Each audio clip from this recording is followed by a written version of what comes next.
You're an emotional fucking podcast. Your podcast is dog shit. Every single fucking thing about your podcast is ugly. Bad Santa is coming up next.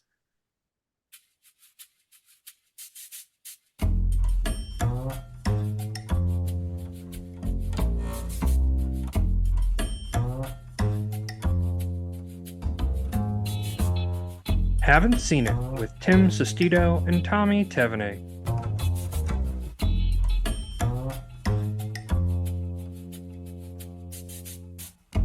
Hello, everybody. Welcome on in and a merry ho ho ho to you. Tommy, welcome on in as we have watched Bad Santa. Tommy, I feel like you've been dying to do this one since we started the podcast because we started the podcast 2 years ago now. Yeah, we started a Um, podcast around this time 2 years ago, and we were throwing around Christmas movies that like neither of us have seen. And like I was just like really Googling Christmas movies. I was like, I've never seen Bad Santa. And you're like, oh no, we're not doing fucking Bad Santa. So we did Home Alone 2 and Scrooge. Scrooge, yeah, this is in the Scrooge tier of Christmas movies, in my opinion. yeah. So you're not I like this one. Were you kind of mid on it or By the we'll get into it more. The beginning is so bleak, man. yeah. The beginning of that makes you like question life itself, and you're just like, oh my God. Like Yeah. it's funny at points. There's some funny lines in this one, but oh man, is Willie a hard character to root for. Yeah. Oh, seriously. It's pretty fucking brutal. It's like brutal. Like a screenwriting 101 is usually like don't make your character completely unlikable, and they just went all in on making him unlikable. But we But, will dive into that more in just a couple yeah. minutes here. Tommy, I kind of want to kick off what have we seen lately because I did mention on our last one because we had our guest from the Film Trace podcast. If you haven't checked that out with Kiss Kiss Bang Bang, go ahead and listen to it. Um, but with that one, I mentioned that I saw Napoleon Yeah. and just said I didn't really care for it. And I, but we that section was going on way too long as it was, so I just kind of left it at Now, that. now now you need to expand like how much you fucking hate this I movie. I I, I didn't I didn't hate it. Okay. It kind of similar to Bad Santa. It took a while for Napoleon to get its like footing in the door. Mhm. And Napoleon's an interesting historical figure in and of itself because he's not like particularly likable. Mhm. Um, but Napoleon in the historical feature, he was Corsican royalty, so it's like an island off of like the coast of Italy in the Mediterranean. So he was viewed as like lower royalty in France and had to like really work hard to like build his grounding up. Mhm. And kind of got the people on his side that way. And I feel like that was the big thing for me in that first act that the peop that was missing because like the whole thing was about him and Josephine's relationship, which huge part of Napoleon's story, without question, his relationship with Josephine. But like the and like kind of true to it, they didn't really have that much chemistry at the beginning of it. It was kind of like typical courting of the Awkward time. and shit. Yeah. Yeah, and it was just it felt awkward, and I think that was the intention of it. But I needed something to like make Napoleon um more likable. Like once he puts the crown on his head, like the movie kind of kicks into a much better Yeah. gear, and I enjoyed it more from that point on. But that was like 45 minutes in, and it's two But and a so half hour. what It's two and a what half hours long, and when you're was this a case of like you probably should have cut down some like fucking footage right here? Because like when we talked about Killers of the Flower Moon earlier this year, and like I didn't care. I the what's it called? Runtime did not affect me whatsoever. I felt fine, but like I feel like with I Napoleon, I've heard think the this one complaint. it needed more. It probably needs like the director's cut will probably be better than the That's a Ridley theatrical Scott release. typical fucking thing, like Kingdom of Y- Heaven, Blade Yeah. Runner. He always is like, oh, let me go to the director's cut. Well, Blade Runner is a weird one. That one took like four director's cuts to get right. Yeah. Um, yeah, I just really didn't care for the first act at all, and it just like bugged me. I mean, the battle scenes are really cool, like the costumes and production was like fantastic. Um, Where I would it did rank on your overall Ridley ranking? Like in the middle, you'd say, or some bottom? middle bottom. I'd probably give it like a 2.5 out of 5. Like Damn, kind of your run of the mill movie, like nothing damn. too special for me. Yeah. Um, Like honestly, not even enough for me to want to watch like an extra hour of the movie added on. Like I didn't think You're good on the Apple Plus, whatever it is, like extended cut. like I want to watch the 4 hour cut of Killers of the Flower Moon, but I don't have any interest in the 3.5 hour cut of Napoleon. I don't have that one in me, I don't think. The battle sequences were great. And the movie does pick steam once he becomes like Emperor of France. But it really the Napoleon story is so big as it is, and it jumps around so much.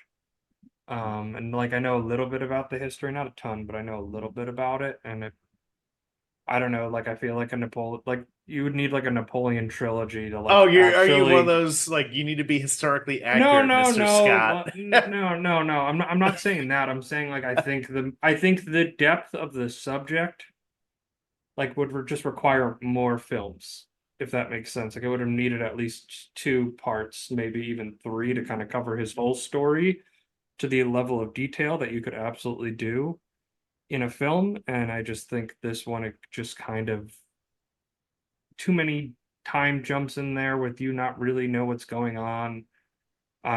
Yeah, I didn't really care for Napoleon, and I just a little disappointed because I was excited for it coming out, and I knew the reviews were mixed, and I held reserved judgment until I saw it. And I just like the first act really like I always say a movie can lose you a little bit in the second act as long as it pulls its weight in the third act.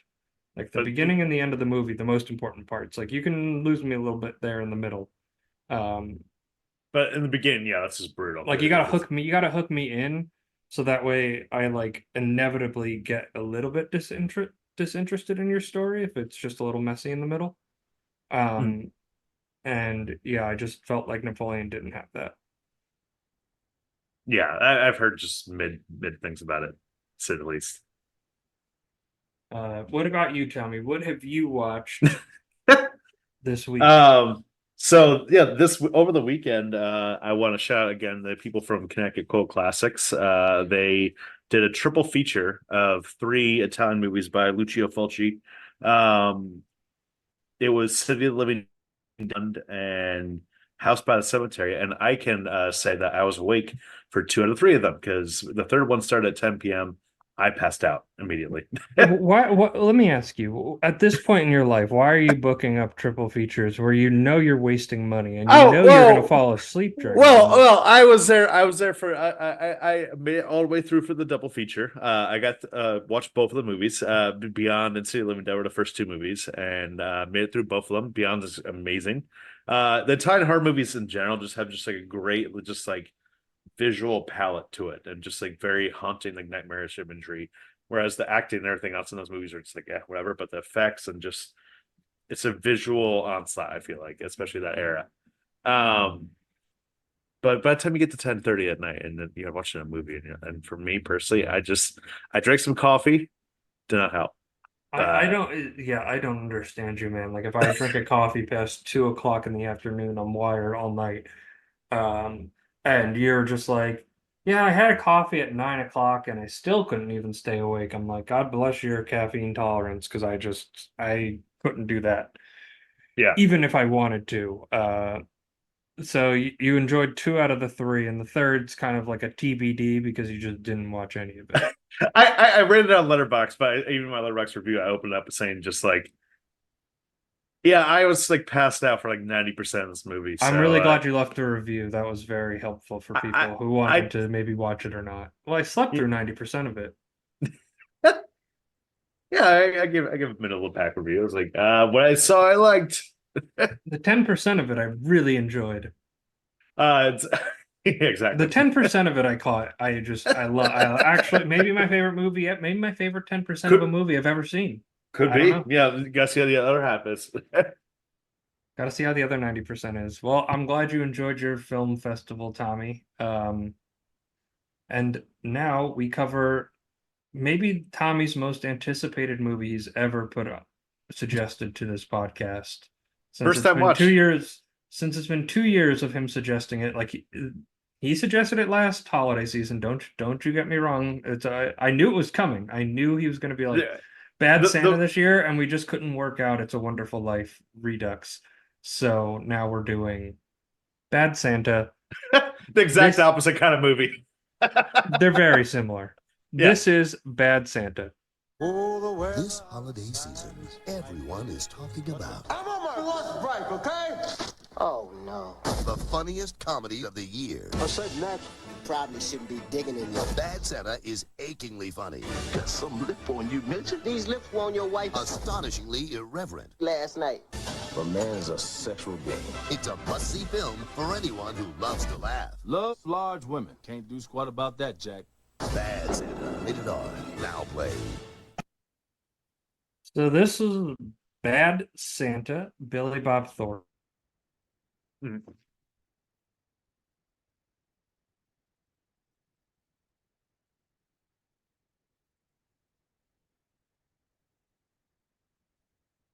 It really is the modern equivalent to kind of where the similarities end for between It's a Wonderful Life and Bad Santa, I would say. Tommy, so this has been hyped up for you. You've been hyping this up for 2 years. What were Mhm. your main takeaways after finally diving deep into the Bad Santa? So this is a movie that like I felt like got played on Comedy Central like all the fucking time back in the day when we were in like fucking like elementary school and middle school. So I did catch like bits and pieces of this over the year, mostly like towards the end, and like stuff with a kid. I expected this to be like some like laugh out loud comedy. Instead, this was just kind of like in some ways just kind of psychologically like traumatizing of a movie where he's just like screaming at this fucking kid and the kid is just like Taking it. so happy go lucky and taking it and just like it's just kind of just like extremely dark. I was shocked to find out we'll dive into this a little bit deeper, but the Coen brothers have actually like a big hand to play in this fucking movie. Yeah, I saw they produced it, and I saw that they have uncredited screenwriting, Well, written by credits as well. yeah, essentially like the Coen brothers approached the screenwriters John Requa and Glenn Ficarra. Basically, they're just like, hey, like we have this idea for a movie we want you to write. It's about a bad Santa, you know. He drinks and beer and stuff, you know. You see Bad News Bears, make it like that, but Santa, Bad News Santa, or Bad Santa, and that was essentially where the movie just took shape from there. They wanted to write it for James Gandolfini, which I think would have been fucking hilarious if he was in the role. Yeah, Um, yeah, I don't know. I think this Billy Bob Thornton was just born to play. it was good too, but some other people are considered they're courting Jack Nicholson at the time. That would have been fucking hilarious movie in its own right. He would have hated everything about it. He wouldn't have given a Yeah. fuck about that production. And then the last two were Robert De Niro. He was going to do it apparently, and then they heard Yeah. Sean Penn was considered and Nicolas Cage. I think Robert De Niro would have been fun, but I don't know, maybe a little too dark. Apparently, this is a whole article I read in like Times Square, New York Times from 2016 when Bad News or Bad Santa 2 came out, which forgot that movie existed.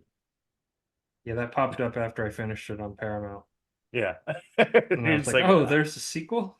I'm not watching that one. But this movie apparently was like shopped around town. Everyone passed on it because people just thought it was like awful, disgusting. And this is a quote from Weinstein. This article came out a year before the whole Weinstein scandal broke, where Weinstein said it was the most foul, disgusting, misogynistic, anti-Christmas, anti-children thing we could imagine. That's exactly why I bought it. You read that quote tonight, it's like, holy shit. But yeah, this movie is just very dark. I mean, I remember I saw a Reddit post earlier this week talking about how when you watch the director's cut of this movie, which I think we both watched the theatrical cut. I'm assuming. Yeah. Apparently, if you watch the director's cut of this movie, it takes the shape of just like a very dark and depressing and just like what you're talking about in the first 20 minutes. Apparently the director's cut is just extended, where it just becomes just like this is not funny at all. This is just like sad. Yeah, so if you've never seen Bad Santa, um, Willie T. Soak, is played by Billy Bob Thornton. They are professional thieves, and they dress up as mall Santas and elf. Marcus is a little person, if you will. They actually debate in the movie what they like to be called. So, this movie was progressive for actually sparking that debate across the United States. Mhm. Don't fact check me on that one. I'm quite literally making it up. And Yeah, and they basically on Christmas Eve every year they just rob the vault at a mall. But Willie is not super committed to his job, and he has some narration. It's not too a narr. I was worried at the beginning where there was going to be if there was going to be a ton of narration, but by around the 10-minute mark, the narration was gone. Um, where Willie's vulgarity towards the children, his excessive drinking, impedes on his ability to crack the safe. Mhm. And Willie's like, no, this year I'm gonna get sober. I'm gonna go to Miami. I'm gonna buy a bar, and then like this is where the humor is like dark and clever. Like it cuts to Miami a few months later, and you see Willie behind a tiki bar on the beach. You're just like, Mhm. well, we're 10 minutes in. I'm gonna assume he doesn't own the bar yet. And of course, he gets chased out by Brian Callen because he was just stealing his own drink from the bar.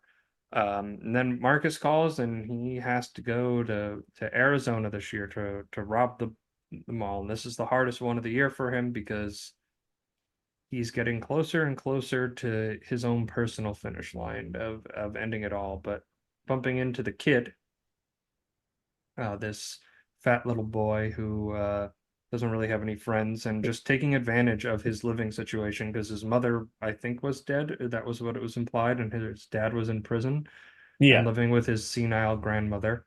Uh, he basically just took advantage of this kid who thought he was Santa.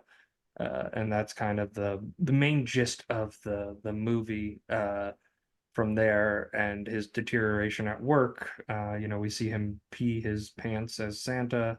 One thing I find hilarious when you look up the trivia for this movie is the first thing in the trivia is Louis saying Billy Bob Thornton was actually intoxicated during some scenes in this movie.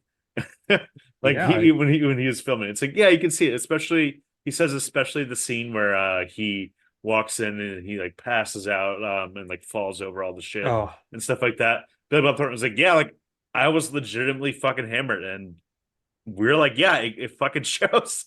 And that scene in particular was it. This movie straddles the line. Sometimes I feel like that it doesn't always handle well of being genuinely fucking hilarious and like like you said, Bad News Bears way, where it's like, oh my god, look at this train wreck, and other ways where it's just like I'm legitimately concerned for everyone in the situation right now. yeah, everything. It's like it's an uncomfortable situation, Mm. but it's so realistic that you're just like, oh my God, like how is this guy even holding a job? Like he he takes a woman into the plus sized uh changing room, and he takes a woman in there and gets caught by the manager who was played by John Ritter, his last movie ever. his last movie, and I think he might have died during the production of it because like he's in the first 20 minutes of the movie and then he's kind of gone for the rest of the movie, and then Bernie Mac kind of takes the centerfold there as the security chief. Um, He and died on September 11th, 2003, so like 2 months before this movie came out. 2 months before this movie came out. Yeah. I mean, I thought he was great as like kind of like the stuck up They kind of, mall yeah, manager. the guy who's just like kind of a little bit of a cuck. I mean, no better way to explain it. Yeah, just a little bit of the corporate world has beaten him down, and Yeah. he's at the point that he just it's like the scene in Horrible Bosses where he's like, what haircut do you like? I'm looking for the haircut where I have a prick of a boss. I have two ungrateful kids at home and a wife who uh who hates me, and I'm just counting down the days until I put a shotgun on his mouth, and then it like cuts to the guy behind him, and he's like, this is the cut you're thinking of right here. Mm. That scene, which I believe is from Horrible Bosses, but back me up if I'm wrong there. And yeah, I don't the first 20 minutes of this movie is legitimately depressing. Mm. And Yeah, and literally, I'm reading right now that like the director's cut just keeps up that way. That's their intentional vision. Apparently, like the Weinsteins like told the director, his name is Terry Ziegloff. They told him like, yeah, you got to line up the movie a little bit, and he pretty much refused. So Todd Phillips came in, the guy from The Hangover, Old yeah, School, Joker. He Joker. ended up shooting some like new scenes, like the scene where like they're boxing and like teaching the kid how to box. That was all Yeah. Todd Phillips. That was like a little lighthearted, like comedic scene, which I think worked. But I feel like the movie is, yeah, like I said, torn between the way of like wanting to go full dark comedy and being like, oh, let's be broad. And I feel like that's like the Weinstein influence right there of them just meddling with the film a little bit. I don't think it has like I don't think the movie has a tonal problem. I think it has like um I think it just has a protagonist problem. Like there's nothing redeemable about Willie, and it's really hard to get invested and root for him. Like he's a thief. Okay, Mm. like I can live with like, you know, an antagonist protagonist, right? Like a bad dude, Brock. But then he just like there's just nothing redeemable about him. He's a drunk who just takes advantage of people. He just lives day to He day. screams at the kid. I mean, yeah, like there's no like real heart of gold with him. Even in the movie, I mean, like it's just like I guess he eventually ends up with the kid and stuff like that, and like teaches the kid like how to fight. How to stand up for himself from the bullies. Yeah, and he has somewhat of an earned family, but this is a movie that in some ways was kind of ruined by its sequel because the sequel immediately opens apparently with Billy Bob Thornton being like, "There's no such thing as a happy ending." And he's back to like square one. It's the Well, of sequel course, problem. So what are you going to do for a sequel of Bad Santa 15 years later? yeah, yeah. So it just essentially just like this character is just a depressing one. It Yeah, never fucking happens. and he has his relationship with Lauren Graham's character, who's the bartender, who I guess has a thing for men in Santa Claus. But outside of that, I like it just felt like they needed to have some kind of like love interest for him in the story because she doesn't really do anything in the movie. That being said, I did think she was fucking hilarious in the movie, I just thought she every was time. funny. I just like her character just kind of didn't serve any purpose. And Yeah, again, it's this likability thing where I'm just like, what does she see in this guy other than he has a Santa hat? Like you can find a guy that'll wear a Santa hat for you, you know? yeah. Um, So what do you think about Tony Cox? I think that I mean, this obviously wasn't his first movie. I mean, he was in Beetlejuice and like, has been definitely around the scenes like of Willow. He was like an Ewok back then they Return of the Jedi. yeah, you cut out there a little bit, but I thought I thought he was great. I actually thought all the performances were really good. Like it's a well acted movie, it's a well performed movie. I really didn't have any issues with that side of things. Again, it was just like the tone of the movie, um, in terms of like it being a Christmas movie. And I'll quote my favorite Christmas movie or source Mike. You can have a depressing uh action there, something about depression and battling that and do it really well and tastefully. And this just it just like misses the mark, like where George Bailey's character, you find all these reasons to root for him and invest in him, and then kind of see why he spirals out of control. And then with but yeah, I thought Joseph Anthony Cox was good. Like again, it wasn't a performance thing. Like I really enjoyed the kid. Mm. I thought he Brett Kelly, he doesn't have a ton of work outside of this. I saw he does come back for Bad Santa 2 at some point. Apparently one of the jokes in the movie is like, oh, like you're so weird as a fucking kid. He's like a virgin or something. It's like, okay. Yeah, again, it's like, oh, you're a vert. It's like, well, he's like I 7. Yeah, I do think Tony Cox just has just amazing one-liners in this movie. He's the comedic energy. I mean, He's the heart of the movie. Yeah. Apparently the original version of this movie was going to be developed with Danny Woodburn.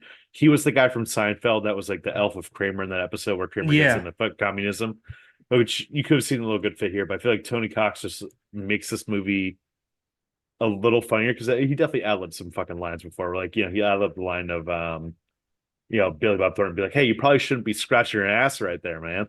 yeah. Like there's like little lines all over the movie that are like that. Um, and there's moments where I like legitimately laughed. Like, you know, Willie in his drunken stupor takes the kid's advent calendar, wakes up the next day, realizes it and like repairs it, but like puts like a candy corn and like a tab of Advil behind like each of the days, and I'm like, that's like clever. That's like the funny things right there. I just again really didn't care for this movie at all. Like, You're just like, oh god, was this your first watch too? yeah, Yeah. So I expected, because it was on Comedy Central so much, I expected this to be much more in the vein of like Billy Bob Thornton's Bad News Bears remake of just which I yeah, remember being like very, very comedic and like very like, funny and like hilarious. And I didn't expect essentially a tragic comedy. In a way of like, this character can't get behind himself because like even the end of the movie, I mean, like, it's not shocking the sequel picks up like 15 years later and he's like, yeah, I fucked that all up. yeah. This you don't get the sense that this character like really is fully redeemed by the end of the movie. At No, least he I felt. his redemption, quote unquote, is misremembering which color elephant the kid wants. And then as the police show up during the bank robbery and Tony Cox, Marcus, turning on him and about to kill him, being like, "No, I got to make sure the kid gets his elephant," and running after it, Mm. running out the door. I mean, this movie clearly was popular. Like it had a $23 million budget. It made 76.5 million. Like that's pretty decent sized It budget did have good there. stars. I mean, like we did. Bernie Mac, I thought was good in this movie, especially at one scene of him just dressing down the shoplifting kid. Oh, Like that was that was that was funny, yeah. that was the scene of just like let's just let Bernie Mac cook for 5 minutes. Like Or when he's getting a pedicure at the thing and yeah, he's like, no, put the no, don't skimp out on me here. I can take it. Like you can rub into it. Like I can take it. I'm a man here. Like, or when yeah. he goes to the jail to visit the dad in prison, being like, "Do you have any house guests?" And they're like, He's like, what? yeah, and then he's like, cool, got it, walks away. But then he comes to them being like, I got you guys pegged. You guys are robbers. I want half.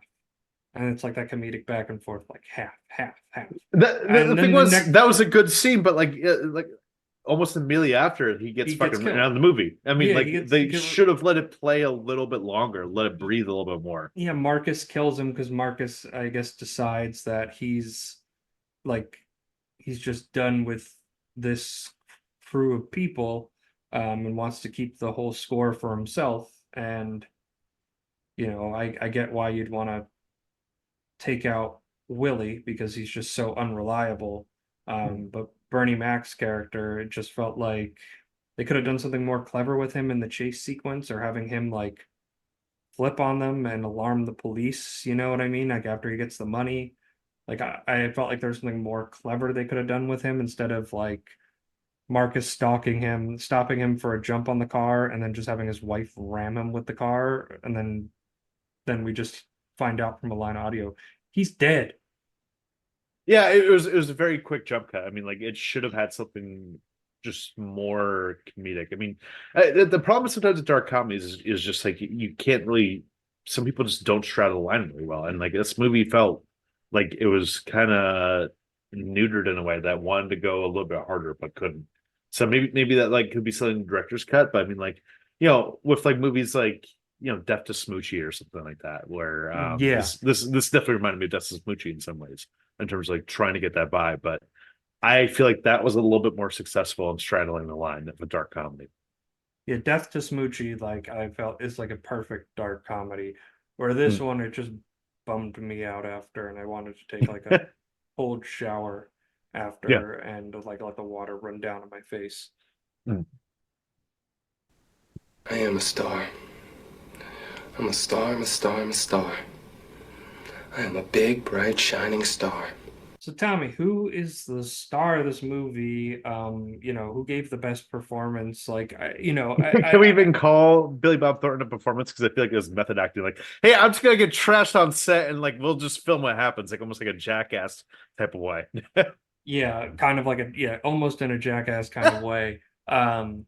Yeah, I think it's Billy Bob Thornton. We get most of his perspective, but I'd say it's kind of a bit of an ensemble. Like everybody kind of carries their weight here, Mhm. in terms of performance. And then, you know, for a kid, Brett Kelly, I think, captures the heart and soul of this movie, or whatever there I can feel be of it. I Because feel like because he's if you didn't have the kid, this movie would be almost unwatchable. yeah, I mean, like he's like pretty much the fact that he's just so innocent and like so willing to take all this stuff. Like you do legitimately feel bad when like Billy Bob Thornton is fucking screaming at him, but because the kid's not breaking down and crying or anything like that, it doesn't become uncomfortable. Like I've seen in some horror movies over the years. Yeah, There's a version of this where apparently they wanted like the kid from Two and a Half Men, and that no, that kid's like too fucking sassy and just been like that would have been yeah. sad. This kid plays the brick wall of just like there's clear like all of his lines. There's just like a close up of him, and there's just somebody behind the camera with like his dialogue written on giant uh Yeah, giant cardboard slides, just like having it there, yeah. like you just know that's how they filmed him. And I think it works for the movie, but I'd probably say it's Billy Bob Thornton. He gives a good performance. It's just not this movie's just not my cup of tea. What about you, Tommy? Who's your favorite Uh, performance? I would definitely say it's probably Billy Bob Thornton. The only other contender would be Tony Cox. I think in terms of comedic, Tony Cox I feel like carries it. I mean, I just think that him just dressing down Billy Bob Thornton all the time, and just the fact that he's just like giving him fucking shit while he's just drunk as fuck, just like ad-libbing shit. He had, I think, the most memorable comedic presence in this movie. Um, but yeah. Yeah, I agree. Ah, are you ready, comedy partner? Waka waka.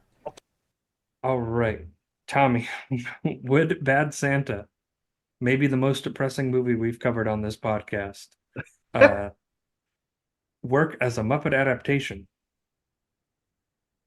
I feel like they would have to make it like a very comedic adaptation. It would be more so like, I mean, More slapsticky. first of all, I feel like it would be like who would play the Billy Bob Thornton role? It'd Well, probably you'd keep be. Billy Bob Thornton and I was everybody gonna else say would be Rolf the Muppets. dog would be fucking Billy Bob Thornton. It's just Rolf the dog just fucked up and just falling down all over the place. That would be amazing right there. Uh, or you have Fozzie in the role. Yeah, you could do one of the two. But yeah, I would not make this recommendation to the Walt Disney Company. So Tommy, review time. Give me your score out of 5. I think this is a dark comedy that was kind of torn between like the two tones in a way. I feel like it wanted to be very darker and just almost like a character study and like a taxi driver kind of way or something like that. And another way, I feel like this movie just wanted to be like a stupid, outrageous comedy.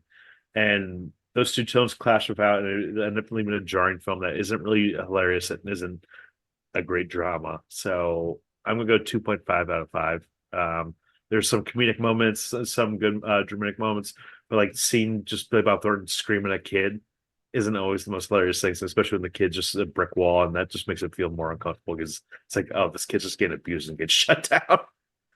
Yeah, I'm gonna give this a 1.5 out of 5. I really did not like this movie going through, and by the time it got okay, um, where the edits kind of came in to try to like lighten it up, it felt like I was already disinterested and uninvested in Willie as a character.